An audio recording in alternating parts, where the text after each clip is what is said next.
Ассаламу алейкум, урматтуу мусулман бир туугандар. Мындан 5-6 саат мурун биздин Instagram баракчабызда ошол сыйкырдын түрлөрү деген жаңы пост чыгарылган. Ошол постко көптөгөн суроолор келип түшүүдө. Мисалга, мына ошол менде ушундай белгилер бар. Мен ушундай боло берем, тигиндей боло берем, ушуну кантип чечсем болот. Мен өлгүм келет, мен жашагым келбейт.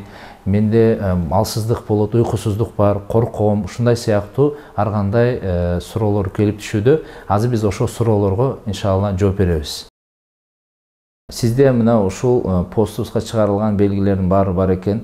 Албетте сизде ушундай белгилер болушу мүмкүн. Мисалы, алсыздык, жаман ойдун келүүсү, өлүмгө тартуу, чарчоо, уйкулардын бузулушу, мындай жетканда адамга ачууңуз келип, титиреп, калчылдап, жаман нерсени, жакшы нерсени жактырбай, ушундай нерселер боло турган болсо, бул сөзсүз түрдө бар болуп эсептелинет.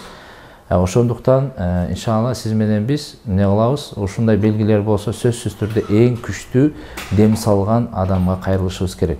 Себебинен кээ бир адамдар айтып атат, өзүң эле дем салсаң болот, өзүң эле күрөшсөң болот деп.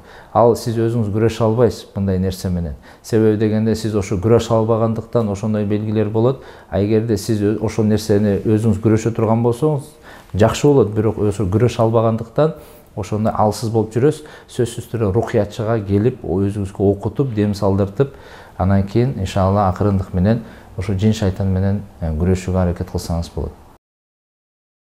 Бул сыйкырдан, жинден, мындай айтканда, ушу бардык жаман нерселерден кутулуунун бирден бир жолу биринчиден биз Аллах Таалага моюн суну, пайгамбардын сүннөтүнө бекем болуу. Урматтуу мусулман бир тууган. Мен сизге айтарым, сиз менен биз мына ушунун кутулуунун жолу өтө эле оңой жана жеңил. Бирок албетте кимдин жини, шайтаны болгон болсо, ал үчүн бул нерсе оор.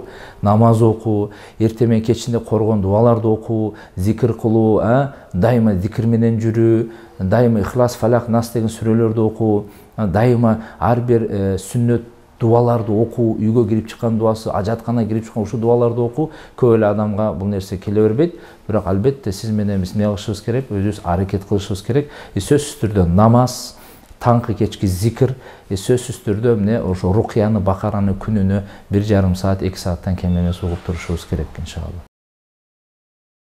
Албетте бул жерде мына ушул сиздин мына ишиңиз жүрүшпөйт, карызга батып кеткен бир туугандарыбыз бар. Мисалы, мен карызга батып кеткем, карыз эле боло берем, ишимде береке болбойт. Албетте бул сыйкырдын түрүнө кирет. Бирок эгерде акыйкатта сиз өзүңүз мисалы аракет кылып, адал жол менен сиз изденип аткан болсоңуз ырыскыны, бирок ошого карабастан эле аракет кылсаңыз эле деги эле болбой, мындай киреше жок болуп эле, жолуңуз жабылып эле, такыр эле мындай пайда көрбөй аткан болсоңуз, сөзсүз түрдө мына ошол кайсы бир учурларда ошол сыйкырдын түрүнө кирет.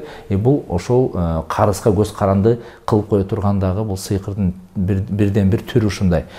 Сиз менен биз мына жогоруда айтып кеткендей, сөзсүз түрдө эмне биз намаз аркылуу, пайгамбардын сүннөтү аркылуу сөзсүз түрдө бул нерседен тазалансак болот, чыксак болот. Бир гана мен айтат элем, урматтуу мусулман бир тууган, Аллага таяналы, Аллага табакел кылалы.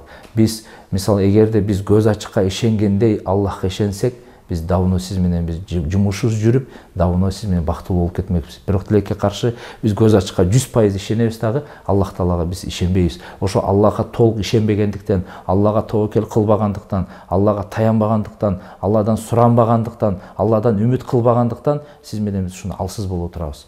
Ошондуктан иншалла Аллах Таалага таяналы.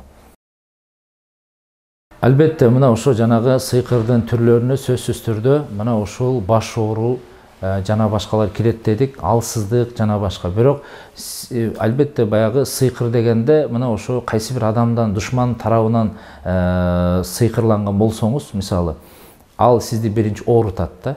А ооруткандан кийин сиз ооругандан кийин жумушка сиздин эмне эч кандай мындай айтканда көңүлүңүз жок болуп калат. А жумушка көңүл жок болгондон кийин, сиз жумушка чыкпай калгандан кийин, ырыскы издебей калгандан кийин сиздики толук менен баары токтойт.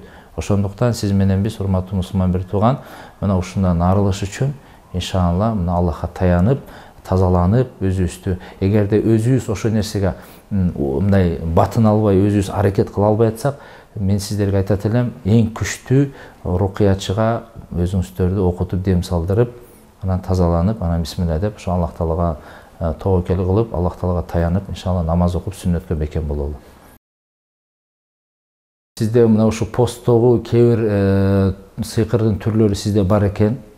Сиз айым экенсиз, урматтуу карындашым. Албетте баягы бул мындайча айтканда сыйкырдын түрлөрү ар кандай, сыйкырды жасалганда ар кандай түрдө жасалат. Мисалы сыйкыр аркылуу киргизилген жин маселеси болот.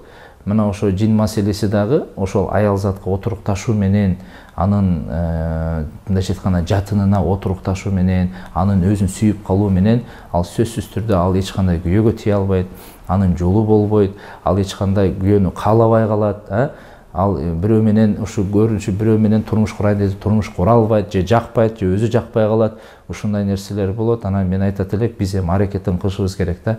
Биз аракетин кыла албай атабыз, урматтуу мусулман бир тууган. Биз ушундай белгилер бар деп коюп эле жүрөбүз, кайдыгерлик кылып. Бирок бул белгилер бар болгону менен ушу менен күрөшүш керек. Аракет кылалы. Иншалла, өзүңүз аракет кылыңыз. Эгерде өзүңүздө аракет жок боло турган болсо, анда алсыздык кыла турган болсоңуз, анда рухиятчыга дем салдыртыңыз. Өзүңүздү текшертиңиз, өзүңүздү окутуңуз. Эгерде сиз мындай нерсеге азыртадан аракет кылбасаңыз, кийин кечирээк болуп калат, кийин өкүнүп каласыз. Ошондуктан иншалла Аллах Таалага толугу менен таянып, иншалла ушу сүннөт амалдарга бекем болгонго аракет кылалы. Сыйкырдын себебинен жабыр тарткан инсандарга акыретте албетте жеңилдик болот. Эмнеге болбойт? Сөзсүз түрдө эмнеге дегенде албетте эгерде ал мусулман болсо, мусулман намаз окуган, мусулман болсо, бирок ошо сыйкыр менен күрөшкөн болсо, ошо сыйкыр менен ооругандыгы үчүн Аллах Тааланын астында албетте мунун сообу чоң. Аллах Таала ошо сыйкыр менен руханий жан дүйнөм ооруган адамдын Аллах Таала күнөөсүн кечирет. Эгерде ошо сыйкыр менен жин менен күрөшүү менен Аллах Тааладан жакшылыкты сурап, ошол сооптун үмүт кылып, Аллахым ушу мен ушу чыдап атам, ушуга нерсеге мен сабыр кылып атам, Аллахым сен мага ушу сөз түрдө сообун бересиң деп ушундай бир Аллах Таала үмүт менен аракет кылса, күрөшүп, сөз түрдө ошол сыйкыр менен ооругандарга сөз түрдө жеңилчилик бар. Аллах Таала иншалла күнөөлөрүн кечирет. Ар бир ушу сыйкыр менен ооруган адам ушу кыйналган сайын, үшкүрүнгөн сайын, онтогон сайын, ушунчалык ыйлаган сайын Аллах Таала сөз түрдө ал инсанды күнөөдөн тазалап турат. Бирок ошол инсан дагы сөз түрдө күрөшкөнгө аракет кылыш керек.